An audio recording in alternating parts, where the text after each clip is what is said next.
मुख्यमंत्री नायब सिंह सैनी ने सिविल सचिवालय में की बैठक। सीएम ने ली स्टैंडिंग फाइनेंशियल कमेटी की बैठक। एफएसएल मधुबन को लेकर की मीटिंग। कैबिनेट मंत्री राव नरवीर सिंह और आरती राव रहे मौजूद।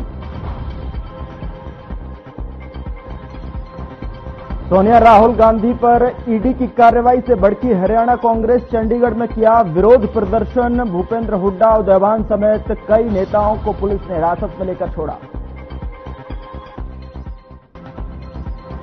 उपायुक्त पार्थ गुप्ता ने रादौर अनाज मंडी का किया निरीक्षण। किसानों और आड़तियों से बातचीत कर जानी समस्या। कहा समय पर फसल खरीद और उठान को किया जाए सुनिश्चित।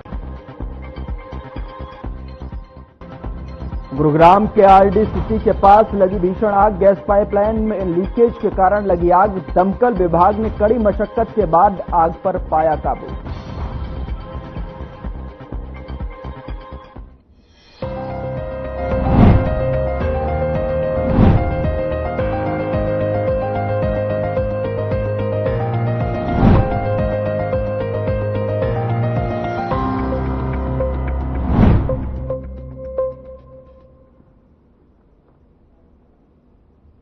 नमस्कार, वक्त हुआ है मसला का और मैं हूं आपके साथ गौरव राजेंद्र।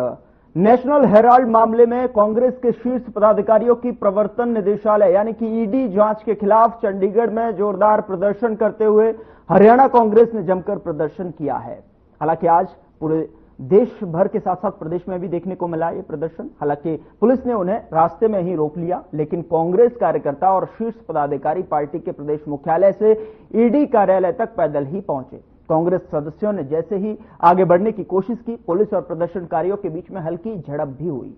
तो वहीं हरियाणा के पूर्व मुख्यमंत्री भूपेंद्र सिंह हुड्डा को पुलिस ने हिरासत में ले लिया। उनके साथ कांग्रेस अध्यक्ष चौधरी उदयभान, सांसद दीपेंद्र हुड्डा और कई कांग्रेस विधायकों को भी पुलिस उठा ले गई।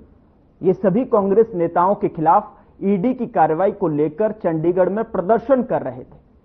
बता दें कि हिरासत में लेने के बाद पुलिस ने इन्हीं वैन से सेक्टर 3 के थाने ले गई। हालांकि थाने में करीब 2 घंटे के बैठाने के बाद इन्हें छोड़ दिया गया।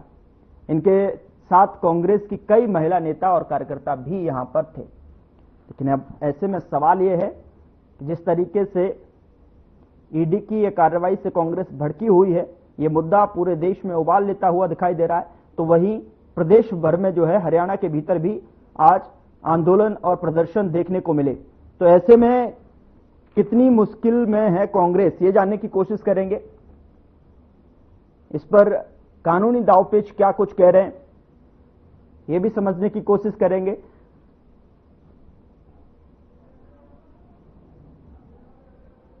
चर्चा की शुरुआत करते हैं। हमारे साथ एक पैनल जुड़ा हुआ है और चर्चा उन्हीं के साथ करेंगे, लेकिन उससे पहले मैं उनका तारुफ मैं आपके साथ करा देता हूं। हमारे साथ प्रियदर्शनी सिंह, प्रवक्ता बीजेपी की तरफ से जुड़ रही हैं। मैम स्वागत है आपका। कमल हांडा, प्रवक्ता कांग्रेस की तरफ से हमारे साथ जुड़ रही हैं। बहुत स्वागत है मैम आपका भी। राकेश बढ़ाना, प्रवक्ता आम आदमी पार्टी की तरफ से हमारे साथ जुड़ रहे हैं। बहुत स्वागत है सर आपका। और एपी सिंह, सुप्रीम कोर्ट के वरिष्ठ अधिवक्ता हैं, डॉक्टर एपी सिंह जी हमारे साथ जुड़ रहे हैं। बहुत स्वागत है सर आपका भी। चर्चा की शुरुआत राकेश जी मैं आपसे करूंगा और आपसे जानने की कोशिश करूंगा, ये ईडी को लेकर जिस तरीके से बातें सामने निकल कर आ रही हैं, कार्रवाई देखिए कि जिस तरीके से अगर जांच एजेंसियां कर रही हैं तो उसमें, लेकिन कांग्रेस देशव्यापी आंदोलन पर उतारू है। यहां पर क्या कहना चाहेंगे?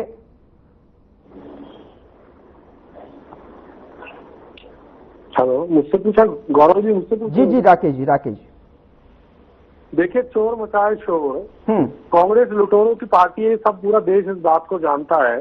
जिस तरीके से भूपेंद्र सिंह हुड्डा के राज में जो हरियाणा को लूटा गया, देखिए भूपेंद्र सिंह हुड्डा ने अपनी कुर्सी बचाने के लिए, गांधी परिवार को खुश करने के लिए, चाहे फरीदाबाद की बात हो, चाहे गुड़गांव की बात हो, चाहे अन्य कहीं की बात हो, पूरी तरीके से पूरे रॉबर्ट वाड्रा और गांधी परिवार के लिए उन्होंने खुले दरवाजे छोड़ दिए थे। और किसानों की जितनी भी जमीनें थी, चाहे गुड़गांव ही या फरीदाबाद में भी कम से कम 200-300 एकड़ जमीन है उनके पास। तो भारतीय कांग्रेस के लोगों ने गांधी परिवार के लिए, उन्हें अपनी कुर्सी बचाने के लिए सारे काम करे थे। पूरा देश इस बात को जानता है। रही बात को बीजेपी की, भी बीजेपी उन पे शिकंजा कस रही है या बीजेपी ईडी का, सब सीबीआई का दुरुपयोग कर रही है। परंतु मैं इस बात को नहीं मानता कि ऐसा नहीं है। जो जैसा कार्य करता है उसको भुगतना पड़ता है रॉबर्ट वडेरा जी ने जमीन खरीदी थी, उनका नाम है, उनकी कंपनी ने खरीदी थी। और भूपेंद्र सिंह हुड्डा उसमें बिचौलिया थे। पूरा हरियाणा इस बात को जानता है। किसानों की जमीन थी, गरीब लोगों की जमीन थी, लाखों रुपए में खरीद ली, करोड़ों रुपए की जमीन थी। तो गौरव जी, भारतीय जनता पार्टी, इसमें मुझे ऐसा लगता है कि भारतीय जनता पार्टी जो कर रही है वो सही कर रही है, क्योंकि इनके कारनामे, भूपेंद्र सिंह हुड्डा के और कांग्रेस के कारनामे सबके सामने आने चाहिए। क्योंकि इन्होंने जो किसानों के साथ किया, चाहे जो भी और वर्ग थे, सबको लूटने का काम करके और गांधी परिवार का घर बनने का काम किया। ठीक है, आ रहा हूं कमल जी, मैं आप ही से जो है टेक लूंगा, उसके बाद जो है एपी जी मैं आपके पास आऊंगा, एंड देन प्रियदर्शनी जी। कमल जी आप देना चाहूंगी जो इसने बोला है जी, दे दूं? कमल जी मेरी आवाज सुन पा रही हैं आप? हाँ जी, चोर मचाए शोर, एक तो कोड़ ऊपर से खुजली आम आदमी पार्टी के लिए, एक तो चोरी ऊपर से सीना जोरी। जब इनके ऊपर ईडी का शिकंजा कसता है तो वो गलत है ना। जब हमारे ऊपर कसता है तो हम लुटेरों की सरकार हो गए। अरे लुटेरों की सरकार को तो तुम लेकर आए हो, क्योंकि तुम भी लुटेरे थे। ये इंडिया अगेंस्ट करप्शन 2013 में किसने बनाया था माहौल? तेरे केजरीवाल देशद्रोही ने। साथ में थी किरण बेदी, साथ में था अन्ना हजारे, साथ में था विनय रॉय। उसने अपनी सत्ता चमका ली केजरीवाल ने, तो किरण बेदी बन गई गवर्नर गोवा की। अन्ना हजारे को जेड प्लस सिक्योरिटी मिल गई, जो कि बड़े अच्छे काम करता था, पानी के लिए, वो किसानों के लिए काम करता था। और विनय रॉय को पद्म विभूषण मिल गया। अभी तुम्हारी जानकारी के लिए बता दूं, एक मिनट बीच में मत बोलना, तुम्हें चुपचाप सुना, ठीक है? बीच में मत इंटरप्ट करना। एक चीज मैं बता दूं, तुम्हारी पंजाब में भी लुटेरी सरकार बैठी है। लुटेरी सरकार कैसे, मैं बता दूं, पता करना जरा जाके। एक आदमी ने मंत्री बनने के लिए करोड़ों का फ्लैट तुम्हारी आम आदमी पार्टी के नाम किया। इन्होंने शीश महल बनाया और क्या क्या नहीं किया, शराब के घोटाले में अंदर गए। तो वो ईडी तब ठीक थी, तब ठीक नहीं थी, तब क्या थी? और ये गांधी परिवार, एक पैसा भी मिला हो, 5 पैसे के भी भ्रष्टाचार मिला हो, तो प्रूव तो नहीं कर पाई 13 साल से भाजपा की सरकार। क्यों ईडी आईटी का सहारा ले रही है, आगे कर रही है, तो एक्सटॉर्शन डिपार्टमेंट को आगे करके? ये प्रवर्तन निर्देशालय नहीं रह गया, ये बन गया है गौरव जी एक्सटॉर्शन डिपार्टमेंट। आप देखिए, जो चक्की पी सिंह जिसको कहते थे अजीत पवार को, और उसने उसको बना दिया, 1000 करोड़ की संपत्ति अभी उसको वापस करी, उसकी छुड़वाई राजस्थान में भाजपा ने, जब इनकी सरकार बन गई महाराष्ट्र में बेईमानी से। शिंदे को मुख्यमंत्री बना दिया। हेमंत बिस्वा शर्मा, जो पानी का घोटालेबाज जिसको कहते थे, उसको सीएम बना दिया। शारदा चिटफंड घोटाले वालों को, शुभेंदु अधिकारी और दिलीप घोष को, उनको भी उन्होंने मंत्री बना दिया, उनको लीडर ऑफ ओपोजिशन भी बना दिया वहां पर वेस्ट बंगाल में। दूसरी बात ये मैं कहूंगी कि लुटेरों की सरकार हमारा घर भरती रही। अरे घर तो तुम्हारा भर रहा है, सारा टाइम तो बकवास करने में लगे रहते हो। तुम कांग्रेस के खिलाफ, तुम भी कांग्रेस के खिलाफ। भाजपा तो है ही एक लुटेरी और 1 नंबर की भ्रष्ट पार्टी, विश्व की भ्रष्टतम पार्टी, विश्व की झूठी पार्टी, जिनको पता नहीं क्या आनंद आता है जिनको झूठ बोलने में। बीच में मत बोल। आनंद आता है जिनको झूठ बोलने में, आनंद आता है झूठ बोलने में। आंखें मत खोल, बकवास सुनने के लिए आंखें मत खोल। मैं तेरे दो आई बड़ी, मैं आऊंगा प्रियदर्शनी जी, मैं आपके पास आऊंगा। प्रियदर्शनी जी, मैं आपके पास आऊंगा। अपने बारी का इंतजार कीजिए। इसी वजह से जो है प्रियदर्शनी जी मैं आपके पास नहीं आया। शुरुआत जो है मैंने राकेश जी के साथ करी, क्योंकि देखिए राकेश जी का भी मत मुझे जानना था। उसके बाद प्रियदर्शनी जी मैं आपके पास आऊंगा। कमल जी, 13 महीने बाद जब अरविंद केजरीवाल दिल्ली हारा। ठीक है, आ रहा हूं मैं। प्रियदर्शनी जी मैं आपके पास आ रहा हूं। अपने टर्म पे बोल लीजिएगा, प्लीज मैम, प्लीज। तो झूठ बोलने में आनंद आता है, जिसको आंखें फाड़ने में आनंद आता है, जिसको चिल्लाने में आनंद आता है, तो हम प्रवक्ता हैं, इसको ऑफिशियल कर दो। I am sorry, if she is coming, I am not coming to debate. ठीक है मैम, मैं आ रहा हूं मैं आपके पास। ठीक है कमल जी, इसका कोई फर्क नहीं है कमल जी, और ये हम इसके फर पे नहीं गिरना चाहते। ये बहुत घटिया औरत है, बहुत ही घटिया। प्रियदर्शनी जी अरे घटिया बोलने में आनंद आता है या नहीं, मुझे ये बता दे। झूठ बोलने में आनंद आता है कि नहीं, ये बता। झूठ बोलने में आनंद आता है कि नहीं तुझे? वो तो नहीं, झूठे सारे तुम्हारे। ठीक है, मैं आऊंगा मैम आपके पास। कमल जी, आप जो व्यक्तिगत जो है मामले को, मसले को लेकर जो है समय को इस तरीके से जो है जाया करती है मैम। प्रियदर्शनी जी, आप व्यक्तिगत डिबेट में नहीं आती हैं। मैं कितनी बार जो है आप दोनों को समझा चुका हूं, आपसे निवेदन कर चुका हूं। प्लीज आप जो है व्यक्तिगत जो है इस पूरे मसले को व्यक्तिगत कर देती हैं। अब मैं मसले को हल कर रहे हैं, प्रदेश के मसले पर बात करें या फिर आपके व्यक्तिगत मसले पर बात करें। कांग्रेसियों को भेजता लिंक तू बढ़ाना, तूने बोला था ना एक बार मेरे को, इसलिए मैंने कल बोला, मैंने बोला था कमल हंड्रेड जब आती है बड़ा मनोरंजन करती है। कमल जी ठीक है, मैं आपके पास आऊंगा। प्रियदर्शनी जी ठीक है, कमल जी हो गया। कमल जी ठीक है, जवाब ले लीजिए। ठीक है प्रियदर्शनी जी आप ठीक है प्रियदर्शनी जी। कमल जी ठीक है, जब आपका टर्न आएगा तब बोल लीजिएगा। प्रियदर्शनी जी को बात रखने दीजिए। प्रियदर्शनी जी मेरी आवाज सुन पा रही है मैम? वॉल्यूम म्यूट कीजिए जरा प्लीज। मैंने कितनी बार जो है हर रोज मैं आपसे निवेदन करता हूं कि अगर जब चर्चा का विषय प्रदेश का है तो चर्चा उसी विषय पर होनी चाहिए, प्रदेश के मुद्दों पर होनी चाहिए, देशव्यापी मुद्दों पर होनी चाहिए। आप व्यक्तिगत जो है लेकर बैठ जाते हैं। प्लीज आप जो है भाषा शैली का भी ख्याल रखिएगा, क्योंकि टेलीविजन पर बैठकर इस तरीके की भाषा शैली शोभा नहीं देती। मैम जनता आपको देख रही है, क्या मैसेज जो है आप कन्वे करना चाह रहे हैं आप?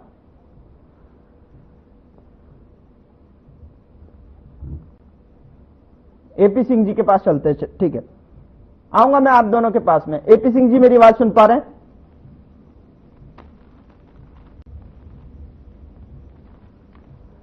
प्रियदर्शनी जी के पास चलता हूं। ठीक है, प्रियदर्शनी जी मेरी आवाज सुन पा रही है मैम? आप अब मैं सुन रही हूँ, बट इसको म्यूट करो आप। ठीक है, उनको ठीक है। कमल जी मैं आपके पास आऊंगा। प्रियदर्शनी जी आप अपनी बात रखें। जिस तरीके से राकेश जी ने बात कही और जो मामला मुद्दा उठा हुआ है उस पर कांग्रेस जो है प्रदर्शन कर रही है, और ऐसे में जो है चार्जशीट भी इसमें फाइल हो चुकी है। हालांकि हमारे साथ सुप्रीम कोर्ट के वरिष्ठ अधिवक्ता भी हैं, उनसे भी मैं दांव पे समझूंगा कानूनी तौर पर किस तरीके से है।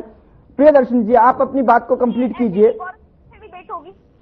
गौरव जी आप भी पढ़े लिखे व्यक्ति हैं, मैं भी पढ़ी लिखी। ठीक है, आप कंप्लीट कीजिए। ठीक है, नहीं ऐसे मैं अपने आप को गलीज सुनने के लिए यहाँ पे आई हूँ।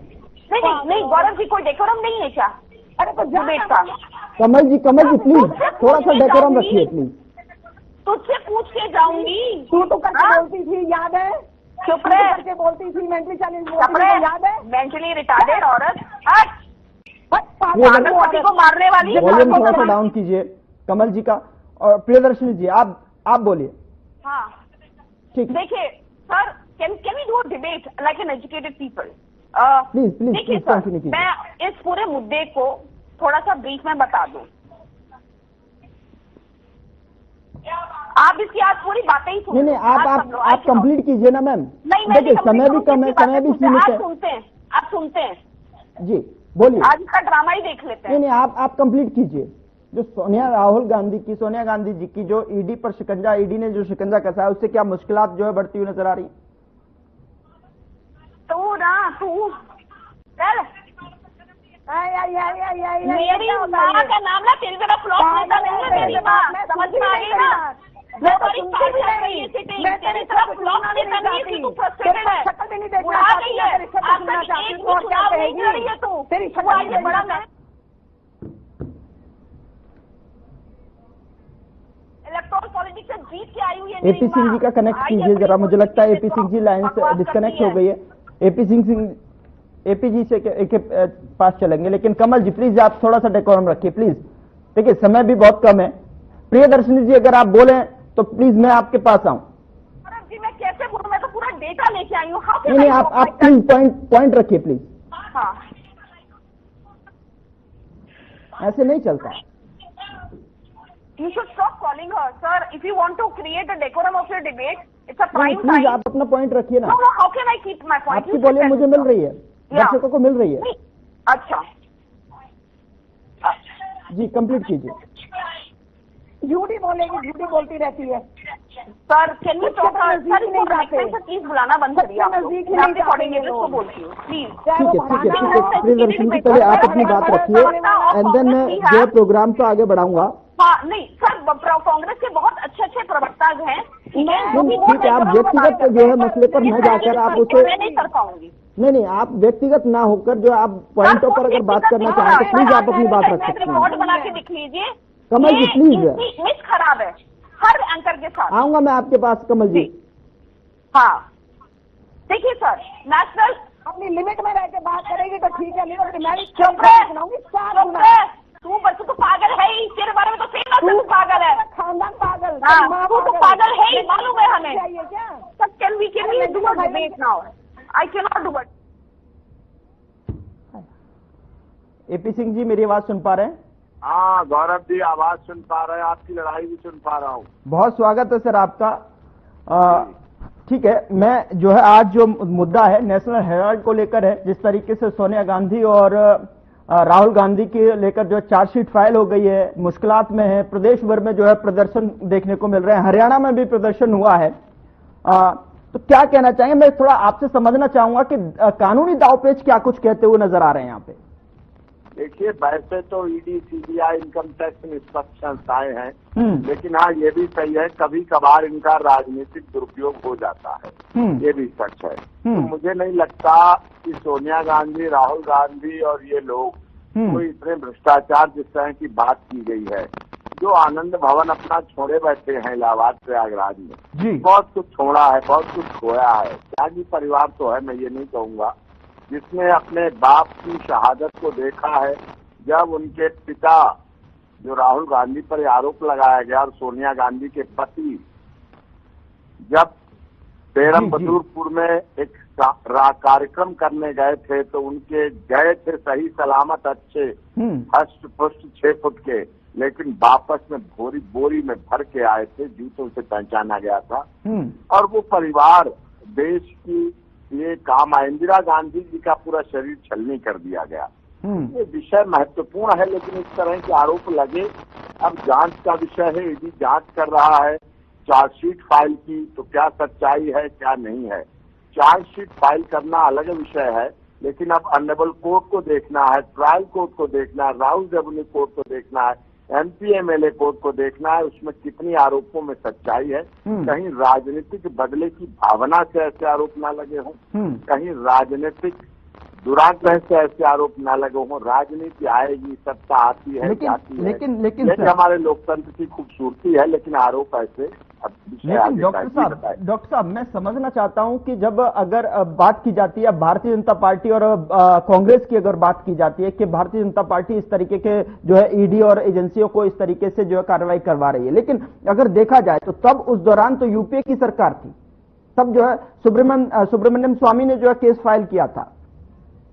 हाँ, ये तो केस जो इसकी बात हो रही है, सुब्रमण्यम स्वामी जी उसमें कंप्लेनेंट थे। हाँ। और उन्होंने केस फाइल किया था और उस समय हुआ था। तो कहीं ना कहीं सच्चाई है या ये सब चीजें अभी से कह देना, किसी को दोषी बना देना। हाँ, चार्जशीट फाइल होगी तो कुछ ना कुछ तो दाल में काला या दाल काली, ये विषय अलग है, लेकिन वो सब चीजें सामने आएंगी। और इस मामले में ऑनरेबल कोर्ट के ऊपर छोड़ना चाहिए कि चार्ज फ्रेम होगा या चार्ज फ्रेम नहीं होगा, या डिस्चार्ज होंगे, आर्गुमेंट देंगे। लेकिन हाँ, अब ये अवसर जरूर है आदरणीय सोनिया गांधी जी और राहुल गांधी जी के पास, वो अपने पक्ष को, अपनी बातों को, अपनी दलीलों को, अपने तथ्य को, अपने सबूतों को, अपनी गवाही को, अपने डॉक्यूमेंट को पूरा कोर्ट के सामने रख सकते हैं और अपनी सफाई को प्रूव कर सकते हैं। तो इसमें ये तो आप आगे क्या कुछ संभावनाएं दिखाई दे रही हैं? आप इतने वरिष्ठ जो है सुप्रीम कोर्ट के अधिवक्ता हैं, इतने बड़े बड़े केसों में जो अपीयर हुए हैं, और तमाम जो है आप दिन और रात जो है खबरों में बने रहते हैं, लेकिन मैं समझना चाहता हूं आपसे एक पॉइंट के, जो कि अब आने वाले समय में जो है कितनी मुश्किलात जो है, चूंकि लगातार हमने देखा राहुल गांधी को यहां पर मुश्किलों का दौर जो है थम नहीं रहा है, एक और नया अब जो है अब ईडी की कार्रवाई। नहीं, देखिए, राजनीतिक जीवन में और सार्वजनिक जीवन में ये मुश्किलों के दौर तो आएंगे जाएंगे। वो फोर्स घोटाले का आरोप उनके पिता पर भी लगा, बाद में क्या हुआ क्या नहीं हुआ अलग बात है। इंदिरा जी पे, दादी पे भी आरोप लगे। हाँ, राजनीति में तो लगते हैं आरोप प्रत्यारोप, जब आदमी सामाजिक और सार्वजनिक जीवन में जीता। लेकिन हाँ, मैं ये जरूर कहूंगा, कभी भी आरोप बदले की भावना से नहीं होनी चाहिए। राजनीति एक सुखद और साफ स्वच्छ छवि का कार्य है, लेकिन इस तरह के आरोप प्रत्यारोप जब लगने शुरू होते हैं तो मन भी व्यथित होता है, अगर ऐसा किया है तो निश्चित तौर पर उन पर चार्जशीट में प्रूव होगा और सच्चाई सामने आएगी। अगर उन्होंने ऐसा भ्रष्टाचार नेशनल हेराल्ड की किया है तो निश्चित तौर पर, लेकिन FIR भी हुई, कमल जी आऊंगा मैं आपके पास प्लीज, चार्जशीट भी की आऊंगा और चार्जशीट फाइल हुई है तो एक बात विषय इम्पोर्टेंट हो जाता है, जरूरी हो जाता है जी जी। जब उसकी आगे किसी भी आगे की भविष्यवाणी करने से पहले उन्हें उनके सबूत दें, तथ्य दें, कागज में अवसर मिला है अपने को साफ करने का, धोने का। अगर वो साफ हैं, अगर वो स्वच्छ हैं, अगर वो भ्रष्टाचार नहीं किया है, अगर कोई स्कैम नहीं है, अगर नेशनल हेराल्ड में कोई पैसे का लेन देन ऐसा नहीं हुआ है तो निश्चित तौर पर वो साफ बचेंगे। लेकिन अगर किया है तो जस्टिस फॉर ऑल मिलना चाहिए और कानून की देवी से आंखों से पट्टी खुल चुकी है। अब कानून की देवी देखेंगे भी और तलवार के बजाय हमला करने का, काटने के, पीटने के बजाय संविधान के अनुसार केस को सुना जाएगा और कार्रवाई होगी और उसका परिणाम भी सामने आएगा। ठीक है AP सिंह जी, मैं आपके पास वापस लौटूंगा सवालों के साथ। प्रियदर्शनी जी, कानून की देवी की आंखों की पट्टी जो हट चुकी है, अब ये केस अगर ED तक पहुंचा है, चार्जशीट फाइल हुई है, AP सिंह जी का कहना है कि अगर जो होगा दूध का दूध पानी का पानी हो जाएगा, थोड़ा सा यहाँ पर संयम रखना चाहिए। प्रियदर्शनी जी क्या कहना चाहेंगी, कांग्रेस क्यों बार बार जो है बीजेपी का इसमें जो है नाम ले रही है? जी देखिए, समय कम है, उसके हिसाब से जो है आप कंप्लीट कीजिएगा। जी जी गौरव जी, व्यक्तिगत ना हम लोग दो केसेस के बारे में बात कर रहे हैं, एक नेशनल हेराल्ड केस और दूसरा है रॉबर्ट वाड्रा का जो मानेसर का और गुड़गांव का DLF का जो स्कैम केस है। यहाँ पे दो केसेस के बारे में बात कर रहे हैं। पहले मैं थोड़ा सा ब्रीफ आपको नेशनल हेराल्ड केस के बारे में आपको मैं बता दूं। देखिए, ये केस जो है ये 2013 25 अक्टूबर 2013 को दर्ज हुआ था, जब भारतीय जनता पार्टी की सरकार नहीं थी, कांग्रेस की सरकार थी सेंटर में, ठीक है। और ये सबको मालूम है, जब ED ने कार्रवाई की है, पहली बात तो इन्होंने बोला कि जिसको कहते इतना समय क्यों लगता है, भाई जुडिशरी समय लेती है, किसी भी केस में भारत की जुडिशरी थोड़ा समय लेती है और इसमें कोई बुराई नहीं है। एक निर्दोष को सजा देने से अच्छा 100 दोषी छोड़ दिए जाए, ये कानून की खुद की किताबों में लिखा हुआ है। देखिए, मैं आपको बताती हूँ कि apart from movable property 661 crore 661 मतलब कि 600 करोड़ से ज्यादा की इमूवेबल प्रॉपर्टी जो है जब्त की है ED ने, ठीक है। उसके बाद नेशनल हेराल्ड केस में national Herald newspaper and associated journal limited, मतलब कि AGL जो कंपनी थी, मैं आपको बताऊं, ठीक है। AGL के जो शेयर थे और वो सारे के सारे जो शेयर थे वो यंग इंडिया पे गए, यंग इंडिया कंपनी ने लिए हैं, ठीक है। यंग इंडिया कंपनी के पास जो गए हैं उसमें अटैच प्रॉपर्टीज जो थी, ठीक है, वो वर्थ 751 करोड़ थी, मतलब 51 करोड़ थी, करेक्ट, ठीक है। और इसमें 76% ये रिटन डॉक्यूमेंट लेके आई हूँ मैं गौरव जी, ये कोई फैब्रिकेटेड डॉक्यूमेंट नहीं है, ये रिटन डॉक्यूमेंट है कि 76% शेयर जो है उसमें राहुल गांधी का और सोनिया गांधी का है। अब आप ये बताइए कि इसमें इन्वॉल्वमेंट है या नहीं है। आप कंगों से यहाँ पे आपके भी दर्शक सब पढ़े लिखे दर्शक हैं जो जानते हैं और वो भी समझ सकते हैं जी। मैं एक और बता दूं, in June 2022 Rahul Gandhi was interrogated for 15 hours over 5 days in the National Herald. Later, in July 2022, Sonia Gandhi was also questioned from 12 hours and 3 days. And all this documentation, मतलब ये जितने भी जो दस्तावेज हैं, ये इन लोगों द्वारा इनकी जो इंटीग्रेशन हुई है और ये कैमरे पे है, उससे पाए गए हैं। पहली बात हमें ये समझने की जरूरत है कि नेशनल हेराल्ड केस एक्चुअली में है क्या, क्योंकि बहुत सारे लोगों को ये नहीं मालूम होगा, ठीक है। देखिए सर, प्राइम मिनिस्टर जब जवाहरलाल नेहरू थे, उन्होंने एक एसोसिएटेड जर्नल लिमिटेड करके एक एसोसिएशन खोली, जिसमें कि एक न्यूज़पेपर पब्लिश किए गए 3 लैंग्वेजेस में, इंग्लिश, हिंदी और उर्दू में, करेक्ट, ठीक है। इसकी जो ओनरशिप थी वो पंडित जवाहरलाल नेहरू जी के पास थी। मतलब ये पुराना चला आ रहा है, ये पुराना खेल हो रहा है, ये अभी आज का खेल नहीं है, ठीक है। उसके अंदर क्रांति का, मैं बड़ी सिंपल भाषा में समझा रही हूँ दर्शकों को, उसमें 5,000 क्रांतिकारी, नहीं कंफ्यूजन से आ रही, 5,000 क्रांतिकारियों के नाम पे इन्होंने प्रॉपर्टियां ली, लेकिन उनको मिली नहीं आज तक उनको मिली नहीं। ये आपको आंकड़ा बता रही थी, शॉर्ट में बता रही हूँ, 751 करोड़ जो यंग इंडिया में ट्रांसफर हुए, जिसमें 76% स्टेक राहुल गांधी, सोनिया गांधी के, ये किसी भी शहीद को नहीं मिले, ये इनको मिल गए। ठीक है, ठीक है, ठीक है, ये केस हुआ पहला। दूसरा, जो रॉबर्ट वाड्रा और रॉबर्ट वाड्रा का जो लैंड केस है, जिसमें कि हुडा जी भी इन्वॉल्व हैं। मैं आपको केस के बारे में ब्रीफ कर दूं गौरव जी कि क्या हुआ। 2008 में गुड़गांव पूरा जंगल था, गुड़गांव पूरा जंगल था। अब ये जो जंगल था, आप ये देखिए कि इसको इन्होंने क्या किया कि सस्ती जमीनें 7 करोड़ 8 करोड़ में ले ली इन्होंने। ठीक है, विद इन 6 महीने के अंदर सर्कल रेट 10 गुना बढ़ गया।